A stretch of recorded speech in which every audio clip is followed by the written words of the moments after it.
कवरदा हरे विठ्ठल श्री ज्ञानदेव श्रीमंत श्री जगद्गुरु तुकाराम सद्गुरु जोग महाराज की.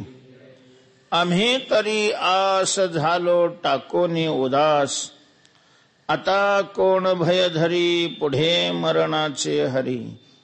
भलते ठाई पडो देह तुरंगी हा चढो, तुमचे तुम्हापाशी आम्ही अहो जैसी तैसी. गेले मानामान सुख दुःखाचे खंडन, तुका म्हणे चित्ती नाही वागवीत खंती. आता कोण भय धरी पुढे मरणाचे हरी. श्रीमंत श्री जगद्गुरु तुकोबाराय या अभंगातून आपण निर्भय आणि निश्चिंत का आहोत. आपण म्हणजे भगवत भक्त हरिदास वारकरी भगवंताचे शरणागत वैष्णव हे निश्चिंत आणि निर्भय आहेत. त्याचं कारणाची मीमांसा केली. या विशाल अशा प्रकारच्या जगामध्ये अनेक क्षेत्रातली मान्यवर मंडळी आपल्याला दिसतील. शिक्षण क्षेत्रामधील खूप मोठी माणसं आहेत, कलेच्या क्षेत्रात खूप मोठी माणसं आहेत,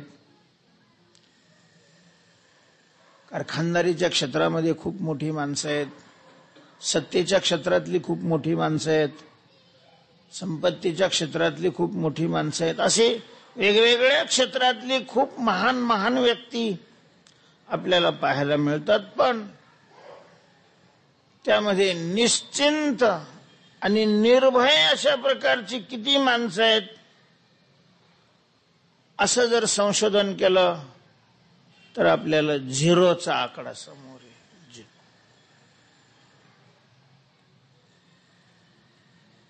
लोकशाहीचा काल आहे, त्यामुळं अगदी सोसायटीपासून ते लोकसभेपर्यंत छोट्या मोठ्या अनेक अशा प्रकारच्या सत्ता हातात असलेली माणसं आहेत.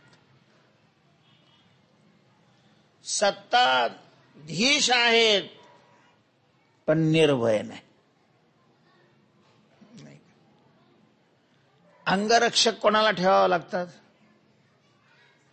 निर्भय माणसाला.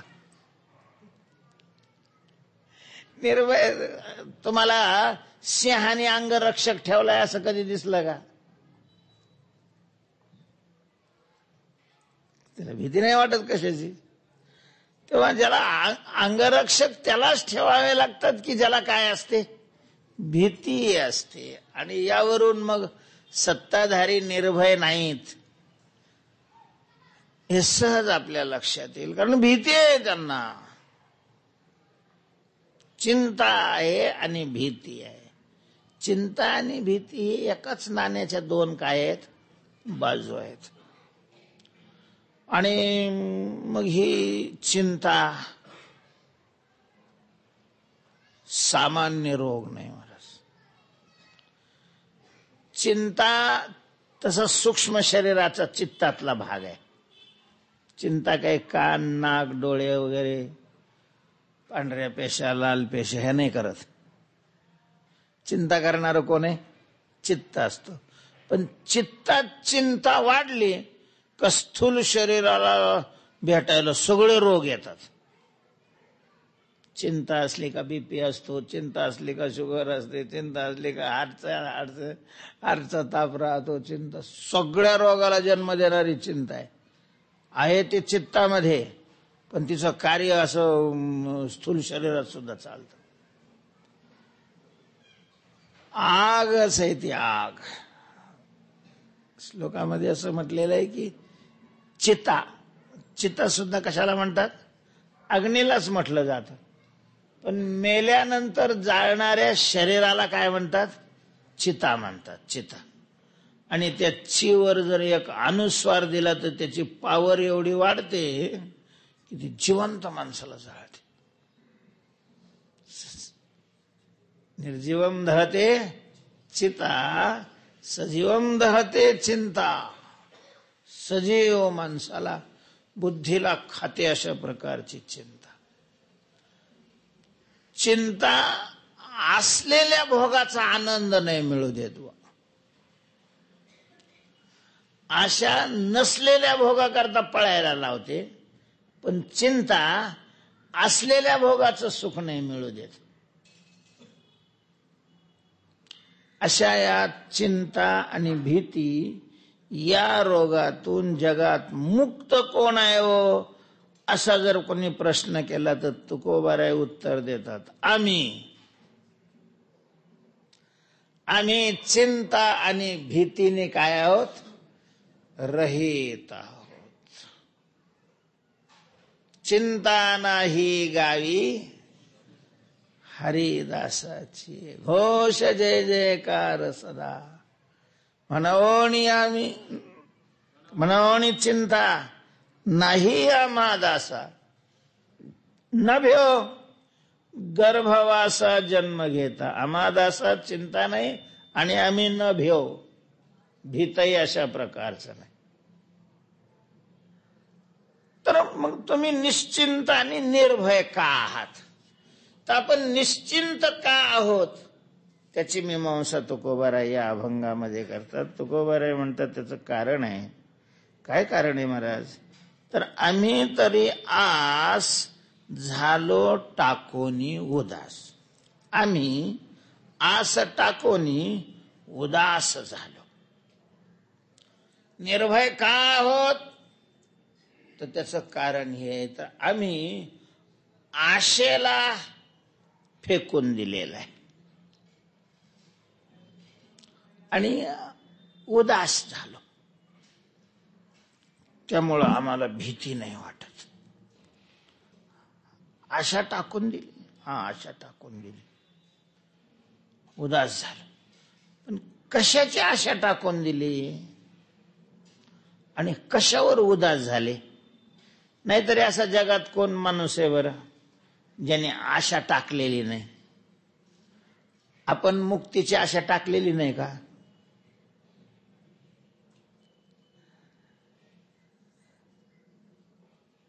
आणि भजनावर उदास नाही झालो का? प्रत्येक जण कशाची तरी आशा टाकलेला असतो आणि कशावर तरी काय असतो, उदास असतोच की. 3 प्रकारचे अंतःकरणाचे भाव असतात जगतातल्या वस्तूविषयी.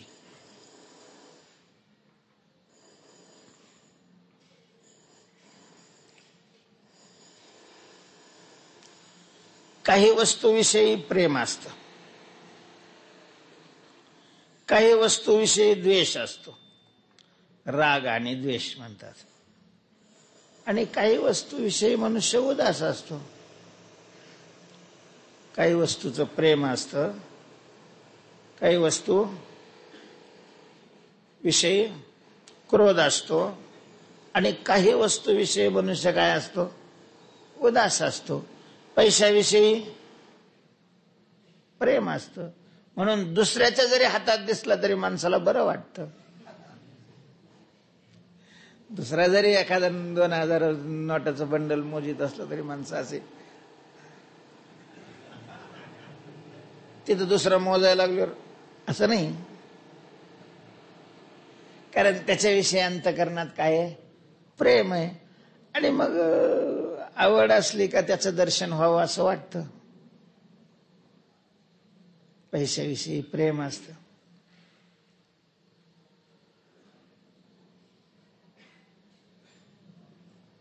काहींच्या विषयी मनामध्ये क्रोध असतो. विंचू प्रेमाने पाहतो. विंचवाकडे पाहताना प्रेमाने नाही पाहिलं जात. त्याच्याकडे पाहिलं की मनामध्ये काय निर्माण होतो, द्वेष निर्माण होतो. म्हणून तो द्वेष्य आहे. लगेचच काही कारण नाही आता तो निघालाय. त्यानं कोणाला दंश केला नाही, काही नांगी मारली नाही, काही नाही, सरळ चाललेलं आहे. लगेच दगड, दगड आता, अरे तू काय गेलंय दगड? जसा तू जगतोस तसा तोही जगतोय. तुला ईश्वराने निर्माण केलंय, त्यालाही ईश्वराने निर्माण केलेलं आहे. तो पाहिल्याबरोबर तुला दगड घ्यायचा काय संबंध आहे, कशा करता घेतो? पण त्याला पाहिल्याबरोबर मनामध्ये माणसाच्या क्रोध निर्माण होतो, द्वेष असतो, नाही का? आणि मग काही विषयी द्वेषही नसतो आणि काय नसतं, प्रेम आहे. रस्त्याने चालला, बाजूला दगड असतात, खडीची ढीग असतात म्हणा, गवत उगवलेलं असतं, त्याला पाहिल्यानंतर घे दगड ह्याला हाणायला, असंही नसतं. आणि त्याच्याविषयी फार काय नसतं, प्रेमही नसतं. त्याला उदास्य म्हणतात, उदासीन असतो. तेव्हा काही वस्तूविषयी प्रेम असतं, अनुकूल वस्तू असेल तर प्रेम असतं, प्रतिकूल वस्तू असेल तर द्वेष असतो. आणि अनुकूलही नसेल, प्रतिकूलही नसेल तर त्याविषयी मनुष्य उदास असतो. तुकोबाराय आपली स्थिती सांगत असताना, निर्भयतेचं कारण सांगत असताना सांगतात की आम्ही आस टाकून उदास झालो. पण कशावरची आशा टाकली आणि कशाविषयी उदास झालो? सामान्य रीतीनं सांगितलेलं आहे की आशा टाकली, आम्ही तरी आस टाकून, आशा टाकून आणि उदास झालेलो आहोत. पण कशाची आशा टाकली आणि कशाविषयी उदास झाले, असं विशेष रूपाने तुकोबाराय या ठिकाणी सांगत नाहीत. मग या ठिकाणी जर विशेष रूपाने काय संत वाङ्मयामध्ये प्रमाणाचे अर्थ करत असताना त्याची उत्तरं त्या ग्रंथाच्याच आसपास दिलेली असतात. आपल्याला ते जुळवावं लागतं. विनियोगस्तत्र दुर्लभ. महाराज असा रोग नाही ज्याला औषध नाही, म्हणजे अगोदर औषधी निर्माण करूनच मग भगवंताने रोगाला काय केलेलं आहे, निर्माण केलेलं आहे. असा प्रश्न नाही ज्याला उत्तर नाही. फक्त ते आता आपल्याला माहित असेल नसेल हा भाग वेगळा. अन्यथा सगळ्या रोगावरची औषधाचे हे वनस्पती आहेतच. पण कोणत्या रोगावर कोणती वनस्पती चालते आणि तिला कसं करून घ्यावं लागतं याची माहिती नसते. तसं तुकोबाराय म्हणतात आम्ही आशा टाकून उदास झालो. कशाची आशा टाकली? इथं त्याच्याविषयी नाही, पण उदास कशावर झालो याविषयी आपल्याला अनेक प्रमाण दिसतात. भक्त ऐसे जाणा जे देही उदास, गेले आशा पाश टाकोनिया निवारोनी. तेव्हा भक्त ऐसे जाणा, भक्त असे असतात असं तुम्ही समजा. कसे असतात तर देही उदास, देहाविषयी भक्त काय असतात, उदास असतात. भक्ताचं प्रकरण चाललंय हा, कीर्तनकाराचं, गुणवानाचं, महाराज लोकांचं नाही. भक्त असे असतात की ते देहाविषयी काय असतात, उदास असतात. उदास असावं भक्तांनी देहाविषयी.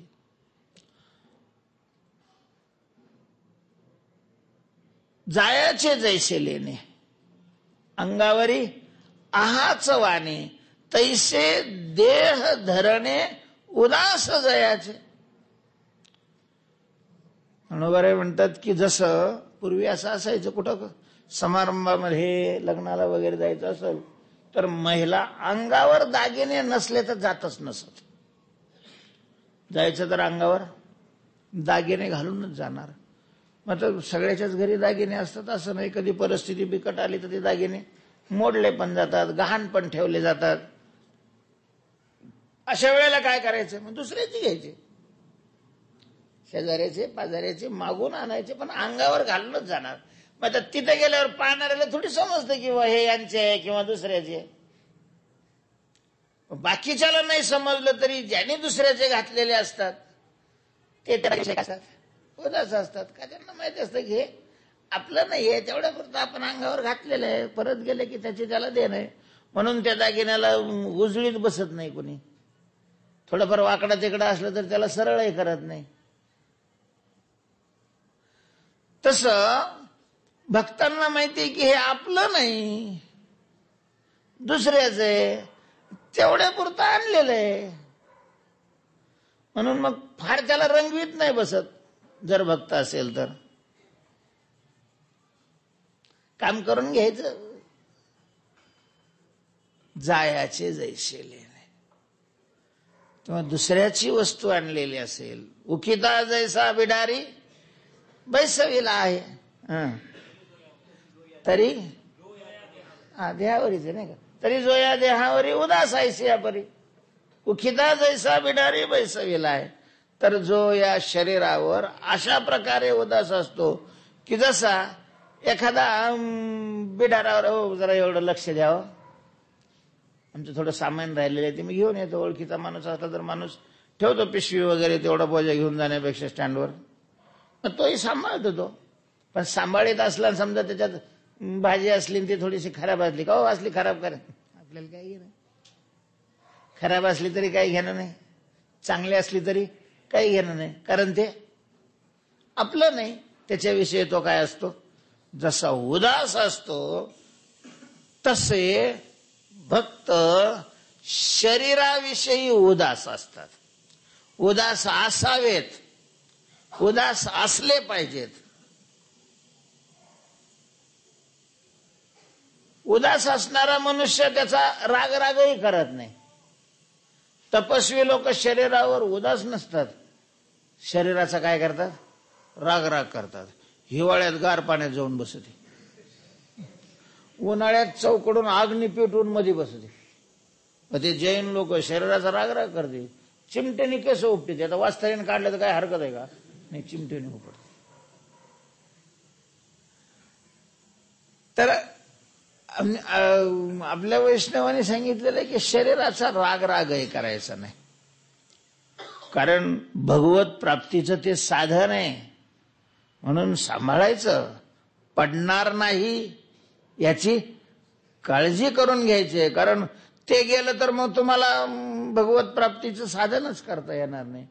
म्हणून शरीरा दुःख नेदावा, शरीराला दुःख देणं हे आपल्या संतांना मान्य नाही.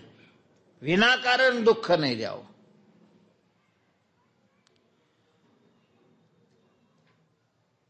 आणि भोगही देऊ नये, त्याच्यावर प्रेमही नाही करावं.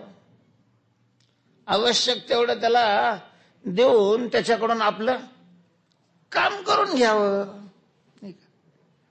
काही एखाद्या वेळेला मुलीचं लग्न वगैरे असेल, पत्रिका वाटायच्या, बस्ता बांधायचा, अनेक कामं करावी लागतात. आणि मग त्या अशा वेळेला वाहन लागतं एखाद्याचं. आपल्याकडं वाहन नसेल तर मग तो कोणाचं तरी तेवढ्यापुरता 8-15 दिवसाकरता वाहन घेऊन येतो. मग वाहन आणल्यानंतर 15-20 दिवसाकरता तो कलरला नाही टाकीत. दुसऱ्याचं कामाला आणल्यावर कलरला लावतो का? कलरला तर ते 4-5 दिवस पहिलं काढायलाच लावतात, कलरला नाही लावित. मग तेवढ्यापुरतं आपलं फडक्यानं पुसून घेतो. डिझेल टाकलं, मारली की निघाला. तसं शरीराला डिझेल टाकलं, किक मारली की लय कलरला ठेवून नाही बसायचं. कारण दिवसाचं किती काय, मला ते तरी 15-20 दिवस ठरवून आणलेलं असतं. हे तर ठरलेलंच नाही, हे ठरलेलंच नाहीये. कोणाचं केव्हा वडून नेईल काही सांगताच येत नाही. का देवानी तसं केलंय काय माहिती का? सर्वसामान्य माणसं वस्तू निर्माण करतात तर त्याच्याबरोबर गॅरंटी देतात. नाही गॅरंटी तर वॉरंटी तर नक्कीच असते ना. 1 वर्ष, 2 वर्ष, 4 वर्ष, त्यांना माहिती असते की तितके दिवस त्याला काही होतच नाही, तेवढी गॅरंटी. तशी याची काही गॅरंटी द्यायला पाहिजे होती ना. अजिबातच गॅरंटी नाही. गॅरंटी तर नाहीच नाही, पण वॉरंटी सुद्धा नाही. कंपनीकडून काहीच नाही ना. तुमचं तुम्ही पाहून घ्या. तेव्हा आपलं नाहीये, शरीर आपलं नाही हे वैष्णवांना माहित असतं. आपण प्रेम करतो कारण आपल्याला हे माहितीच नाही की हे आपलं नाही म्हणून. आपण याला आपलं म्हणतो असं नाही, आपण म्हणतो. म्हणजे आपण एवढे शहाणे असतो की शरीर आपलं आहे असं नाही वाटत आपल्याला, शरीर आपण आहे असं वाटतं आपल्याला. शरीर हेच आपलं स्वरूप आहे आणि मग आपलं आपल्यावर प्रेम नसावं का? मग आपणच जर ते असेल तर प्रेम असायलाच पाहिजे. कारण निरुपचार प्रेमा विषय होय तोची आत्मा. तर वैष्णव भक्त शरीरावर का उदास असतात? तर शरीर आपण नाही आणि शरीर आपलं सुद्धा नाही. कोणाच आहे ते? आपलं नाही हे नक्की आहे. त्याच्यावर बरेच लोक सत्ता सांगतात. आपण तरी काय करायचं? बायको म्हणत असते नवरा माझा आहे, चला तिचं. आईबाप म्हणत असतात पोरग माझं आहे. पोरं म्हणत असतात बाप माझा आहे. ते लहान पोरं तर मला आईच्या मांडीवर जर दुसरं बसलं तर लगे थायतायाच नाचत आहे. त्याला काढ त्याला काढ त्याला काढ. माझी आई आहे ते कसं काय बसत आहे? माझी आहे. म्हणजे त्याला वाटतं ते शरीरावर माझी सत्ता आहे. सरकार म्हणतं आमचा नागरिक आहे, आमचा मतदार आहे. पक्ष म्हणतो. याच्यावर सत्ता कोण कोण सांगतात हे सांगायला लागलो मी. येत झालेच. जीव म्हणतं माझं आहे शरीर, प्रकृती म्हणते माझं कार्य आहे, आणि सगळ्यात शेवटी काळ उठतो. नवरा नाही, बायको नाही, बाप नाही. कोणाचं आहे? माझं. तुकोबाऱ्यांनी मान्य केलं की देह हे काळाचे. जो शेवट त्याची सत्ता असते त्याचा एवढे देह काळाचे. तेव्हा मग कोणी सांगतं पंचमहाभूताचे. ते कोणाचं का असो ना, आपलं नाही. हे आपलं नाही. आपण तर नाहीच, पण आपलंही नाही. बरं, एवढं जरी आपण आळंदीला येऊन शिकलो तरी खूप काही कमावलं. लय ज्ञानोबाऱ्यांना आनंद होईल. आळंदीला आलेल्या मंडळींनी एवढं जरी मान्य केलं वा हा जरी विचार मनात आपल्या रुजला की हे आपलं नाही, 90% दुःख नष्ट होईल. 90%.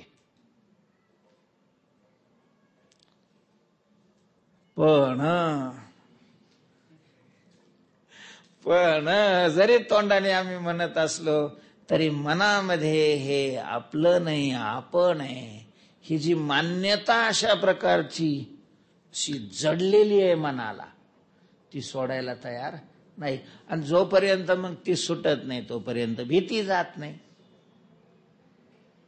भीती नाही गेली की चिंता जात नाही.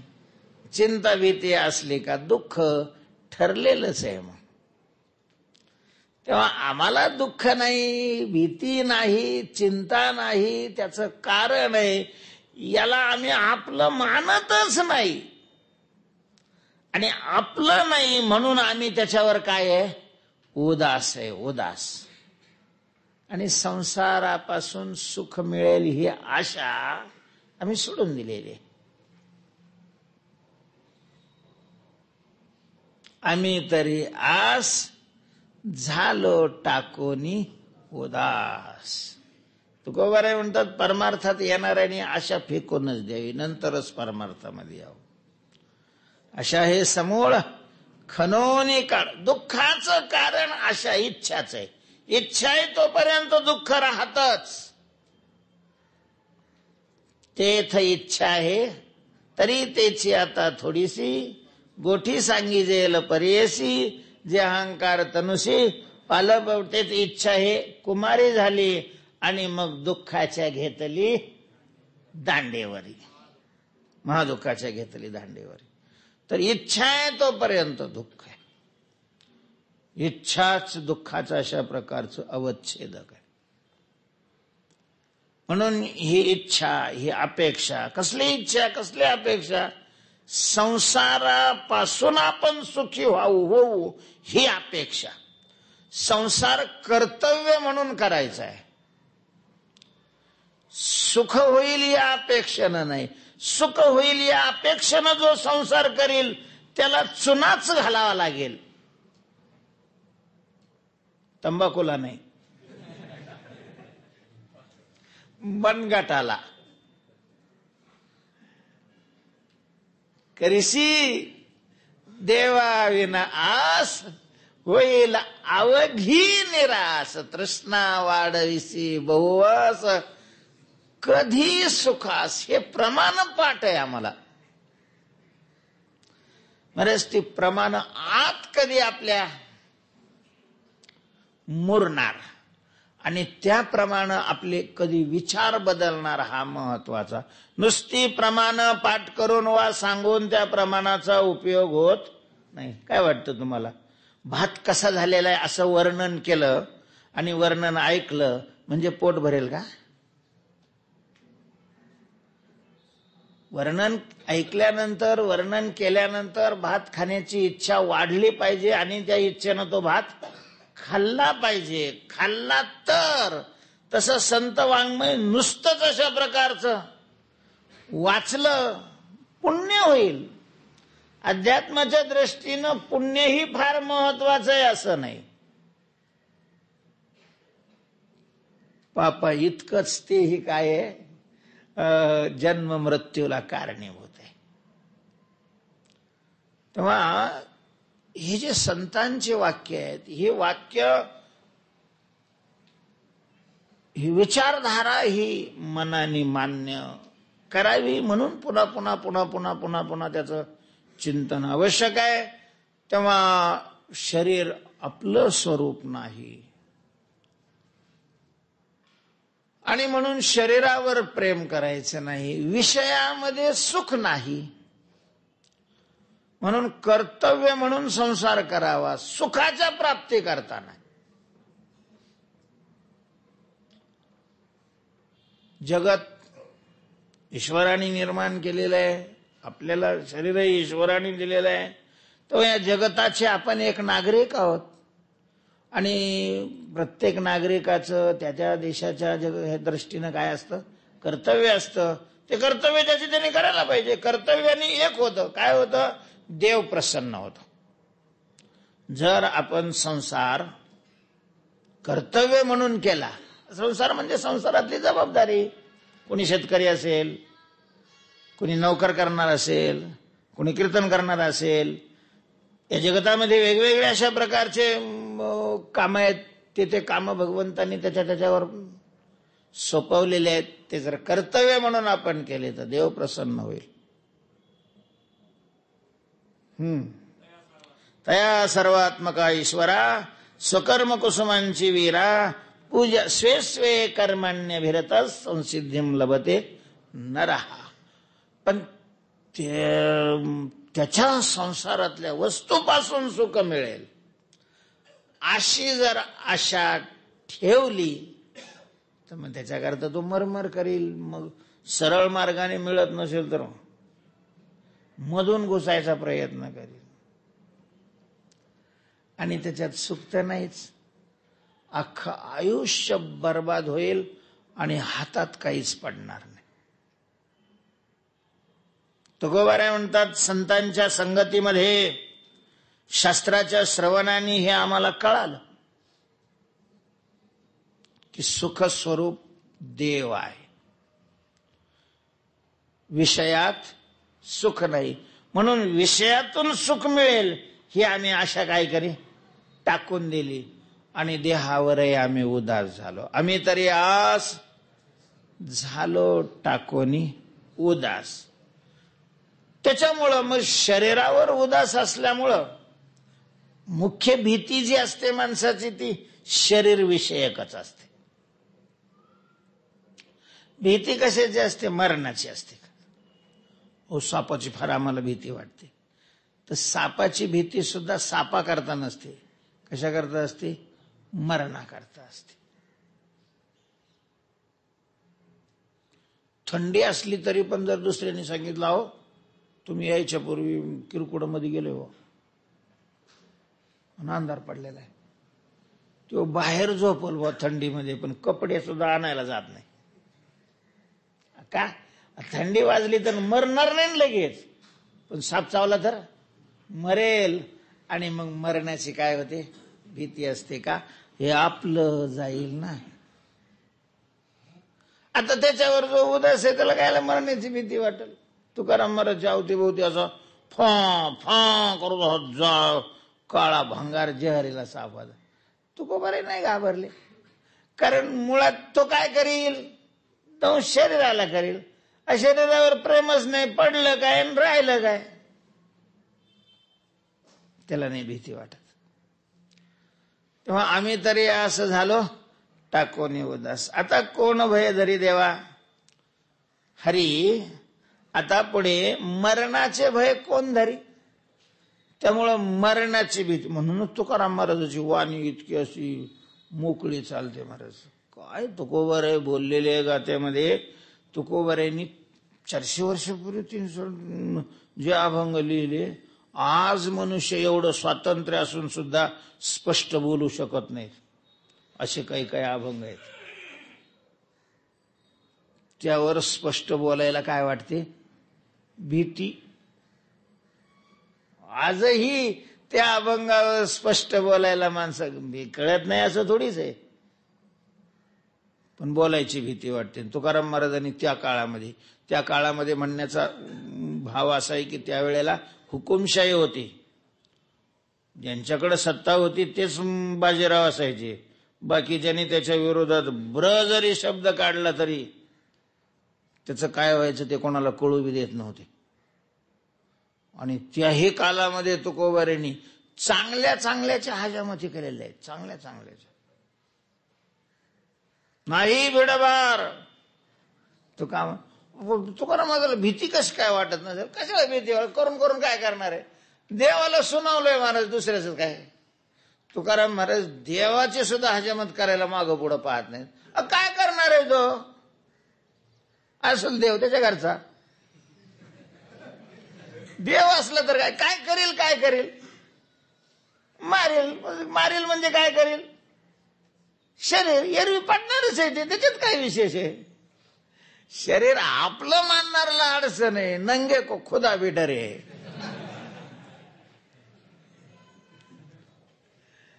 आता कोण भय धरी. तुकोबारे म्हणतात आम्ही ते आशाच टाकून दिलेले, उदास झालेलो आहे, त्यामुळं भीती कोण धरणार आहे.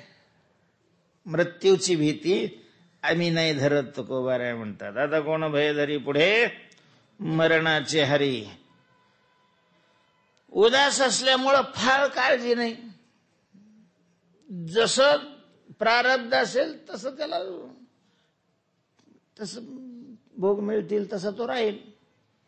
आणि जसा राहील आम्ही त्याच्यात काय खुश आहोत, काय अडचण नाहीये. आमचं त्यांनी काम केलं पाहिजे फक्त. तो कसा का राहत नाही. भलते ठाई पडो. कोणत्याही ठिकाणी पडला. ठिकाणी या शब्दाचा अर्थ कोणत्याही अवस्थेमध्ये. श्रीमंतीत असला काय, गरिबीत असला काय, निरोगी अवस्थेत असला काय, रोगी अवस्थेत असला काय, अनुकूल परिस्थितीत असला काय आणि प्रतिकूल परिस्थितीत असला काय. काही वाहावे जीवन, काही पलंगी शयन. जैसी जैसी वेळ पडे तैसे तैसे होणे घडे. तुकोबाराय म्हणतात जशी वेळ पडली तसं व्हायचं. आग्रह नाही. आपलं कसं असतं, नाही असंच पाहिजे मग पळ. तसंच करण्याकरता मग पळावं लागतं. आणि तसं नाही झालं की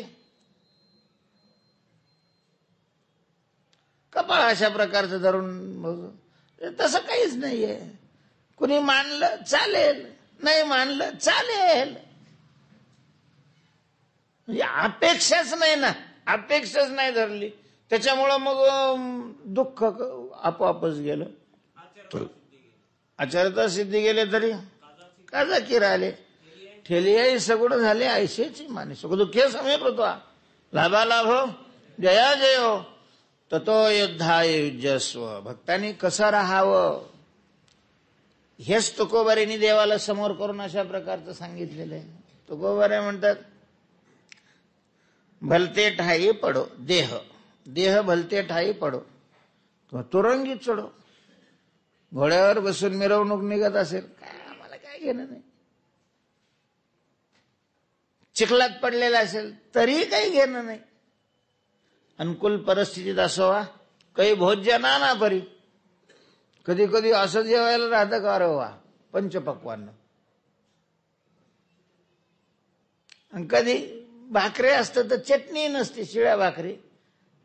तसं शिळ्या भाकरी खातानाही खेद नाही आणि पंचपक्वान्न खातानाही काय नाही, हर्ष नाही.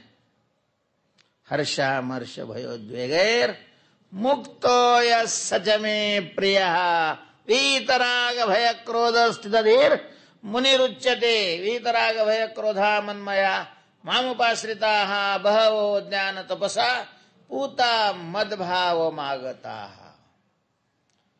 अगदी तटस्थ होऊन शरीराकडे पाहतात. कवणी विषयीचा आग्रह नाही, आग्रह नाही. जसं प्रारब्ध जसं असेल तसं. प्रत्येक शरीराला प्रारब्ध आहेच, कारण प्रारब्धानेच ते निर्माण केलेलं आहे. तर मरेपर्यंतला काय लागतं तेही त्याची व्यवस्था प्रारब्धाने केलेलीच आहे, केलेलीच आहे. आपलं असं सांगणाऱ्यावर विश्वास नाही किंवा देहाविषयी जास्त काय असते, आसक्ती असते, प्रेम असते, म्हणून मग पाळावं लागतं.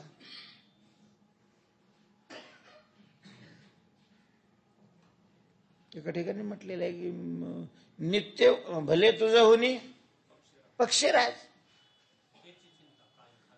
हेची चिंता काय खावे म्हणून. उठलं भाजी काय आणायची, लोक म्हणतात भाजी काय आणायची, जी असेल ती आण. आम्ही सांगितली ती नसली तू काय करणार आहे मग? पुण्या मुंबईला जाणार आहेस? जे असेल ती, जसं असेल तसं. आग्रह हो नाही. इतकं जीवन सुसह्य होतं महाराज जर वृत्ती आपण अशी केली तर. अडचणच नाही, कटकट ताणच नाही. आपणच अशा प्रकारचं आपली वृत्ती अशी बनवतो की सतत हळहळ हळहळ आपणच करायची. तशी वृत्ती आपणच ठरवायची आणि हळहळ आपणच करायची. तुकोबाराय म्हणतात, बस भलते ठाई पडो, कुठल्याही अवस्थेमध्ये कसाही असो, कसाही प्रसंग असो, ठेविले अनंते तैसेच राहावे. राहावं तर सगळ्याला तसंच लागतं, पण मग रडतात ना. चित्ती असू द्यावे समाधान. जशा परिस्थितीत तर ठीक आहे, देवाला तशा प्रकारचं आपल्याला ठेवायचंय, तसं आपल्याकडून करून घ्यायचंय. तसं आपल्याला काय घेणं. नोकर असेल तर मालकाने ठरवायचंय ना आपल्याला कुठं कामाला लावायचं ते. त्याने जिथं लावलं तिथं आपण काय करायचं, काम करीत राहायचं. मग पैसे मोजायला लावलं काय आणि केर भरायला लावलं काय? केरही मालकाचा आहे आणि पैसे कोणाचे आहेत? मालकाचे आहेत. त्याच्यामध्ये आनंद वा खेद मानायचं कारणच नाही. तेव्हा भलते ठाई पडो. ते पुराणामध्ये भरताचं चरित्र आलेलं आहे, जड भरताचं. पहिल्या जन्मामध्ये ते हरणावर प्रेम केलं आणि त्याच्यामुळं मुक्ती मिळायच्या ऐवजी जन्म घ्यावा लागला. पहिला जन्म हरणाचा घ्यावा लागला, नंतर माणसाचा आला. पण मग त्या जन्मात त्यांनी असं ठरवलं की आता कशावरच काय करायचं नाही, प्रेम करायचं नाही, कशाचीच आशा नाही धरायची. ज्ञानही झालेलं होतं. मस्त आपल्या जंगलामध्ये एका झाडाच्या बुंध्याला असे टेकून बसलेले होते. तिथं भिल्लाची वस्ती. त्या भिल्लांची एक कुलदेवता आणि त्या देवतेला प्रत्येक वर्षी नरबळी देण्याची प्रथा होती. बस मग तो दिवस आलेला आहे, सगळे आनंदाने बाहेर गेलेले सुद्धा तिथं आले सगळे तो उत्सव साजरा करण्याकरता. गावदेवी आणि मग राजाने 2-4 माणसं पाठवली, बघा रे एखादा नरबळी कोणी सापडतोय का, घेऊन या. ते नौकर पाहतच होते, तर हे बसलेलं होते टेकून. चांगला आहे जाडजूड म्हणे, चला देवी प्रसन्न होईल, चांगले जवळ आले, चाल रे यांना काय घेणं नाही, चालतं चाल. इथं बसायचं तर बसायचं, यांच्याबरोबर चालले. पाणी जेवते नेले तेवढे निवांतचे गेले. त्याला तिथं नेलं, मग गरम पाण्याने साबण लावून स्नान घातलं. लोक साबणानं चोळायचे, चोळा. नवे कपडे घातले, जीव घातलो आणि वाजवत तिकडं चालवलं. तरी विचारलंय नाही पण कुठं चालवलंय, काय चालवलंय. म्हणजे देवीची पूजा केली आणि देवीच्या समोर बसवलं. राजाने सांगितलं, जगदंबे बघ आज तुला कसा बळी आणलेला आहे. ते जगदंबेनं पाहिलं, येतो ब्रह्मज्ञानी, याची हत्या माझ्या समोर ती प्रगट झाली आणि त्या राजाचा हात वरच्या वर धरला. ब्रह्महत्या घडवतो काय माझ्याकडं? पण यांना काहीच नाही. तो मारायला त्यांनी तलवार उचलली त्यावेळेला तशीच स्थिती होती की कपडे घालताना जशी होती. भलं ते ठाई पडो देह तुरंगी हात चढो. वाटेल त्या ठिकाणी पडलेला असो किंवा घोड्यावर बसून चाललेला असो, देह आम्ही तरी आस झालो टाकोनी उदास. अशा प्रकारे नाही तुमचे तुम्हापास आम्ही आहोत दैसी दैसी. तुकोबाराय म्हणतात, देवा आम्हाला काहीच का वाटत नाही, आम्हाला माहिती आहे हे तुमचं आहे. शरीर हे कोणाचं आहे? तुमचं आहे, देवाचं आहे महाराज. म्हणून तर शरीराला माझं म्हणणाराला दंड करतो परमात्मा. आपण त्या कृष्ण चरित्रामध्ये भगवंताच्या गोकुळातल्या लीलेमध्ये नाही पाहत का, एका बाईच्या मुस्काडात हाणली होती कृष्णाने. ती बाई म्हणजे यशोदेपेक्षा सुद्धा वयाने जास्त होती आणि हे एवढं एवढं तिला मुस्काडात ठेव. परत ते अशा ताकदीनं हाणली की तिच्या गालावर असे 5 बोट असे वर आले होते, गाल सुजल्याला. गारानं सांगायला बाया गेल्या, त्याच्यात ती होती. यशोदेला वाटलं बा एवढं एवढं पोरग खोड्या करत असले तरी काय करणार आहे. ती म्हणे काय करतो ग खोड्या. त्याला लागलं एक एक इकडे बघा ग बाई, हिला पोरग खोड्या काय करतं हे सुद्धा माहिती नाही. बरं अगोदरही सांगत नव्हती, अशी एखादी जायची मग ती काही मनावर घेत नव्हती. मला माहिती आहे तुम्ही इथल्याच आहे, मी बी इथलीच आहे. तुम्ही 12 घरच्या, तुम्ही मोठ्या ढालगाजा गोकुळच्या नारी. काय त्याचं पहिलं, सावळा गे चिमणा माझा गवळणीत खेळे राजा. यशोदा म्हणते की माझा सावळा चिमणा. चिमणा तिला काय माहिती हा डोम कावळा आहे, ते चिमणा म्हणते त्याला. चिमणा, सावळा गे चिमणा माझा गवळणीत खेळे राजा. पण तुम्हीच काय आहेत ढालगाजा, तुम्हालाच वाटतं तो घरी यावा आणि पुन्हा तुम्ही त्याच्या तक्रारी घेऊन येता. असं ती ऐकत नव्हती. म्हणून त्या दिवशी त्या सगळ्या आल्या होत्या. पण आता आपण सांगितलं तर तिचा विश्वास बसला पाहिजे ना, तिने ते मानलं पाहिजे ना. म्हणून मग ती ह्या गवळणीला तिने पुढे केलं, आजी तुम्ही सांगा तुम्ही सांगा. ती यशोदे समोर बसली. ती म्हणे, यशोदे तू माझ्या केसाकडे पाय, याच्यात तुला एक तरी काळा दिसतो का. आता यशोदा म्हणे तू कृष्णाची खोडी सांगायची ना, केस काळे दिसत नाही हे कशाला सांगायला लागली. नाही मी केस तुला याच्याकरता दाखवले, मग मी खोटं बोलन का. पूर्वी वय झाल्यावर माणसं खोटं नव्हती बोलत बहुतेक, असं आता असं काही नाही राहिलं. सगळे खोटं बोलणार आणि सीमा ओलांडून टाकलेले आहेत. आता माळकरी खोटं बोलतात, कीर्तनकार खोटं बोलतात, व्यापारी खोटं बोलते, सगळेच लाभाड आहे महाराज. काही अपवाद सोडला तर ज्याला जमतं तितका तो दुसऱ्याला फसवायचा प्रयत्न करतो. असं काही नाही शेतकरी याच्यात माग आहेत. जरी विधानसभेमध्ये लय शेतकऱ्याचा कैवार घेऊन हे उठलेले असले तरी येते ते तसेच आहेत, असं काही नाही. पण पूर्वी असं असायचं की एखादा जर वृद्ध मनुष्य असला तर मग बाकी नाही रे म्हातारा माणूस सांगतोय, तो कसं काय खोटं बोलल? त्याच्यावर भरवसा ठेवायची. तिनं म्हणून ती केस दाखवले. नाही तू सांग ना, तुझी काय खोडी केली का? हा यशोदे, तू नुसतं माझ्या गालाकडं पाय म्हणे, तुझं गाल फुगलेला. तू म्हणे अगं बाई गाल फुगलाय तुझा, मोळ हळायला गेली ती काय? नाही ग यशोदे, मवळाची माशी चावून नाही सुजलेला हा, जरा नीट बघ ना. यशोदेनं नीट बघितलं तर 5 बोट उमटलेले होते महाराज. 5 बोट म्हणजे अंगठा सुद्धा उमटलेला होता. आणि मग यशोदा म्हणे, भाई गालावर तर बोट उमटलेले, नवऱ्यानं मारलं काय तुझ्या? यशोदे नाव नको गे घेऊ, माझा भोळा राजा आहे. लुगडी माझी धुतो, कशाला मला मारेल? शब्दानं पण बिचारा मला कधी दुखवीत नाही. हात का उचला हो त्याने?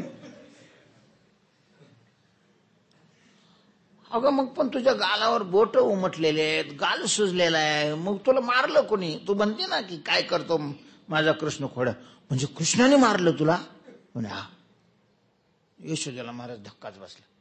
यशोदेने लगेच कृष्णाला बोलावून आणलं आणि विचारलं, कृष्णा तू ह्या बाईला मारलंस? तू म्हणे हा. त्यांनी सांगितलं मारलं म्हणे. आता आरोपीच गुन्हा कबूल करतो, यशोदा तरी काय करा, त्याची बाजू तरी कशी काय घेईल देव? म्हणून वकील, जर त्यांनी गुन्हाच केलेला असेल तर वकील सांगत असतो बोलायचं नाही, हा म्हणायचाच नाही, बाकीचं मी करतो, तो हा नाही म्हणायचं. आता ते यानं कबूल केला कृष्ण.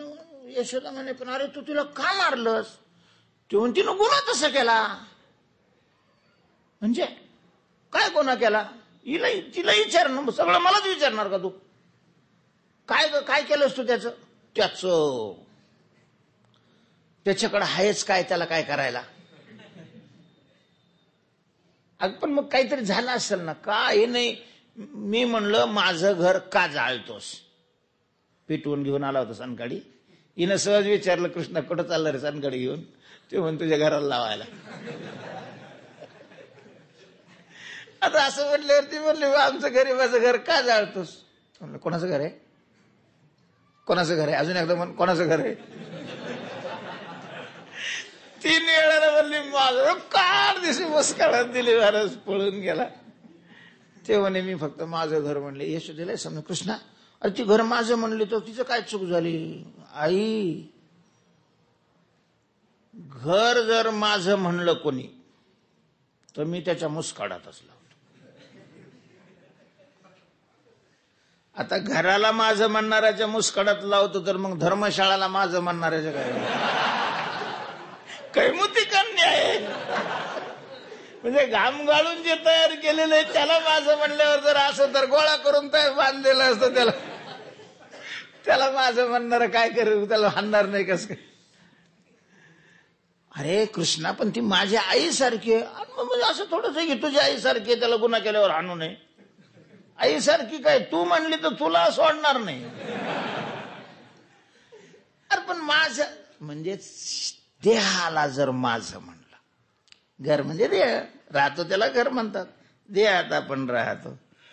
म्हणून मग हे कोणाचं आहे? अर्थात हे ईश्वराचं आहे. सगळं जग कोणाचं आहे? ईश्वराचं आहे.